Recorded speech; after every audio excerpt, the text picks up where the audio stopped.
Friends, welcome to my YouTube channel AV Academy. दोस्तों, मैं हूं श्वेता और आप सभी का स्वागत है मेरे यूट्यूब चैनल एवी एकेडमी के साथ। दोस्तों, आज का क्लास हमारा हिस्ट्री का होगा और हिस्ट्री में आज हम लोग प्राचीन भारत के इतिहास में प्राचीन भारत के ऐतिहासिक स्रोत के दूसरे पार्ट को देखेंगे। तो चलिए आज की क्लास को शुरू करते हैं। पहला आज का हमारा जो पॉइंट्स है, जो मत्स्य पुराण किस वंश से संबंधित है। हमारा पहला पॉइंट यही है, मत्स्य पुराण का संबंध किस वंश से है। तो आंध्र सातवाहन वंश से मत्स्य पुराण का संबंध है। दूसरा पॉइंट देखते हैं, विष्णु पुराण किस वंश से संबंधित है। तो विष्णु पुराण का जो संबंध है, जो मौर्य वंश से संबंध है विष्णु पुराण का। खरोष्ठी लिपि किस प्रकार लिखी जाती है। दाएं से बाएं की ओर, ध्यान रखिएगा, खरोष्ठी लिपि कैसे लिखी जाती है। तो दाएं से बाएं की ओर लिखी जाती है। नारद स्मृति से किस वंश के विषय में जानकारी मिलती है। तो गुप्त वंश के विषय में नारद स्मृति से जानकारी मिलती है। स्मृति ग्रंथों में सबसे प्राचीन एवं प्रमाणिक पुस्तक कौन सी मानी जाती है। तो मनुस्मृति जो है, जो स्मृति ग्रंथों में सबसे प्राचीन एवं प्रमाणिक पुस्तकें मानी जाती है। ध्यान रखिएगा, इंपॉर्टेंट पॉइंट से इसको ध्यान रखना है आप लोगों को, इम्पॉर्टेंट है क्वेश्चन आपका पॉइंट से। स्मृति ग्रंथों में सबसे प्राचीन एवं प्रमाणिक पुस्तक कौन सी मानी जाती है। तो मनुस्मृति।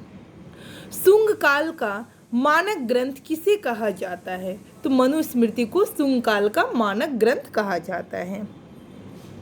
स्त्री को पुरुष की अर्धांगिनी किस ग्रंथ में कहा गया।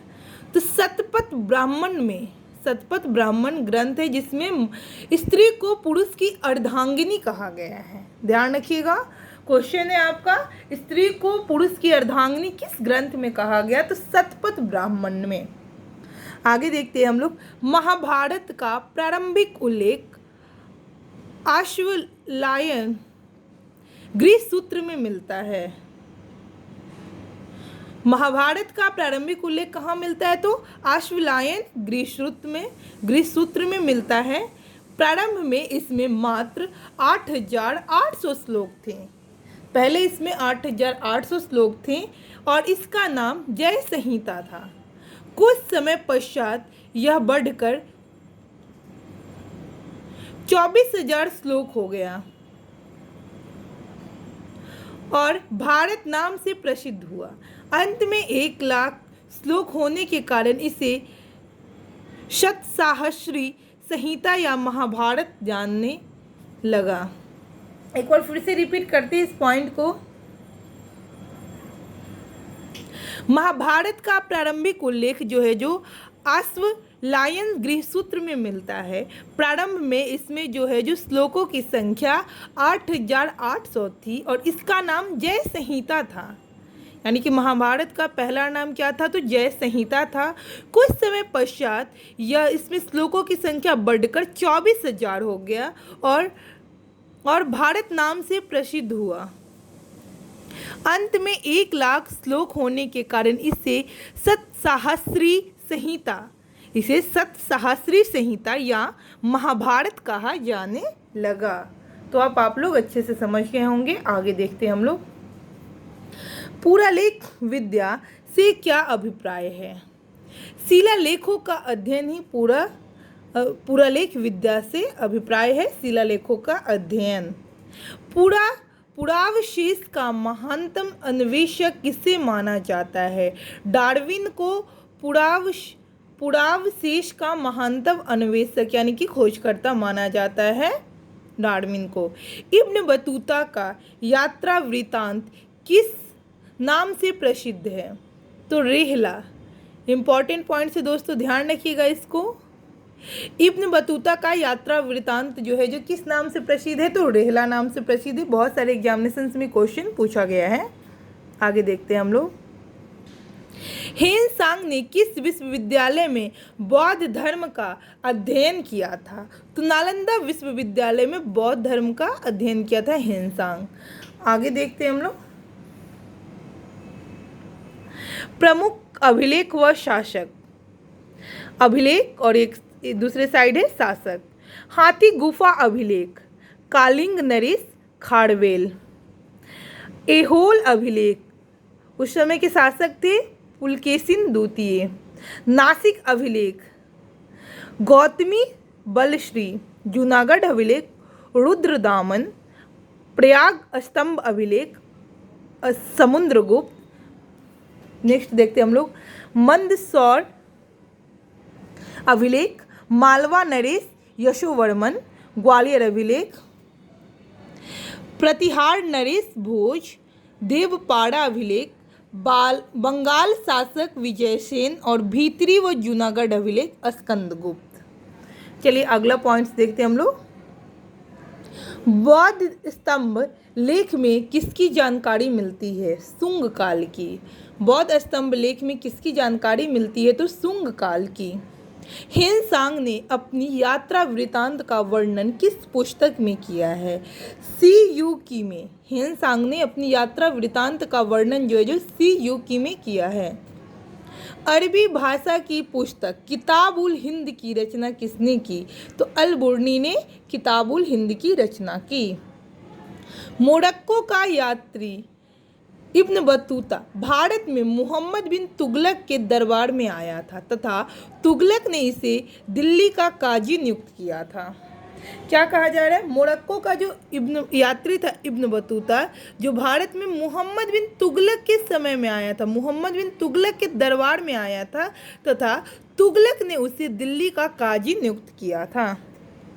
अगला पॉइंट है हमारा, मार्को पोलो द्वारा किस राज्य की यात्रा का उल्लेख मिलता है? तो पांड्य राज्य की यात्रा का उल्लेख मिलता है मार्को पोलो द्वारा।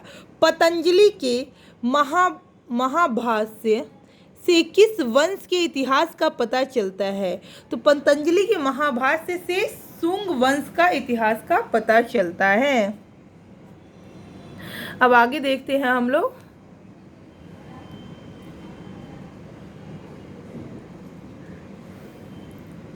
चीनी लेखकों का वर्णन देखेंगे, जिसमें है एक बॉक्स में लेखक का नाम है, दूसरे में समय है, तीसरे में उसकी रचनाएं और लास्ट बॉक्स में यात्री विवरण जो दिया गया है उसके बारे में। तो लेखक है फाहान।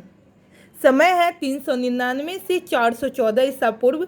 रचनाएं हैं भारत दशा का विवरण, और इसका विवरण जो किया गया है, यह प्रथम चीनी यात्री थे। फाहान जो हैं, जो प्रथम चीनी यात्री थे। क्वेश्चन पूछता भी है कि भारत में प्रथम चीनी यात्री कौन थे? तो फाहान थे, जिसने चंद्रगुप्त द्वितीय विक्रमादित्य के समय भारत की यात्रा की थी। क्वेश्चन यहाँ से एक और बन सकता है कि फाहान जो है, जो किस शासक के काल में भारत आई थी? तो चंद्रगुप्त द्वितीय यानी विक्रमादित्य के समय में भारत की यात्रा की थी। इसने गुप्त काल में वस्तु विनिमय का माध्यम कौड़ियों तथा चंद्रगुप्त मौर्य के राजप्रसाद राजमहल को देव निर्मित बताया है। चलिए दूसरा देखते हैं हम लोग, हेनसांग।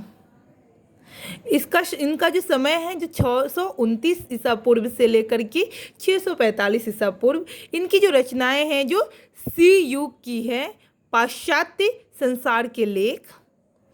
क्या लिखे थे? हेनसांग सम्राट हर्षवर्धन के समय भारत आए थे। तो हेनसांग कब भारत आए थे? किस सम्राट के समय? तो हर्षवर्धन के समय आए थे। इसने हर्ष को शीलादित्य की उपाधि से विभूषित किया था। हर्ष को किस उपाधि से विभूषित किया था? तो शीलादित्य की उपाधि से विभूषित किया था। इसने यात्रियों का राजकुमार, शाक्य मुनि, नीति का पंडित कहा जाता है। अगला देखते हैं हम लोग, इतिसंग। इनका समय जो है जो 673 ईसा पूर्व से 675 ईसा पूर्व।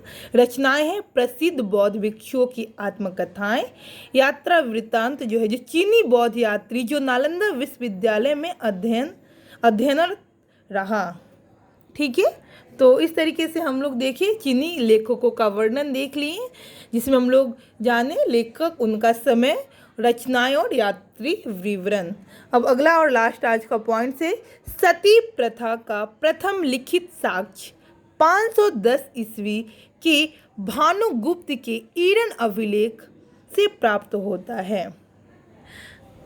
फिर से इस पॉइंट को देखते हैं। सती प्रथा का प्रथम लिखित साक्ष्य 510 ईस्वी के भानुगुप्त के ईडन अभिलेख से प्राप्त होता है। तो दोस्तों इस तरीके से आज के क्लास को हम यहीं पे समाप्त करेंगे। मैं उम्मीद करती हूँ कि मेरे इस क्लास से आप लोगों को बेनिफिट हो रहा होगा। कहीं भी किसी भी प्रकार का आप लोगों को कन्फ्यूजन लगे तो कमेंट सेक्शन में कमेंट कर सकते हैं और मुझे बता सकते हैं कि मैम मुझे यहाँ पे प्रॉब्लम हो रहा है। तो दोस्तों इसी तरीके से आप मेरे चैनल पर बने रहें और लगातार रोजाना क्लास करते रहें। रोजाना आप लोगों को मैं एक क्लास प्रोवाइड करती रहूँगी। Thanks for watching my video.